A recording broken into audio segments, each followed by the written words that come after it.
Hi అండి, వినండి ఉల్లాసంగా ఉత్సాహంగా తక్కువ బడ్జెట్లో ఫ్రూట్స్ మనీ చాలా ఎలా సేవ్ చేసుకోవాలన్నది చెప్తానండి.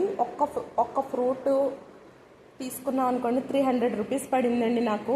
బయట ఒక్కొక్క తొన 10 రూపీస్కి అమ్ముతున్నాడు. ఆ విధంగా చూసుకుంటే 10 తొనలు 100 రూపీస్కి అమ్ముతున్నాడండి.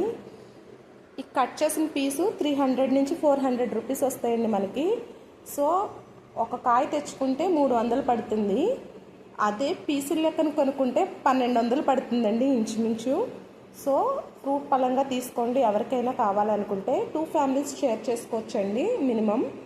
హ్యాపీగా మీ అందరికీ నచ్చితే లైక్ చేయండి, షేర్ చేయండి, ప్లీజ్ సబ్స్క్రైబ్ చేయండి. చాలా మనీ సేవ్ అవుతుందండి ఇలా కాయ పలంగా తీసుకుంటే. మనీ సేవింగ్ టిప్ కోసం నేను చూపిస్తున్నా.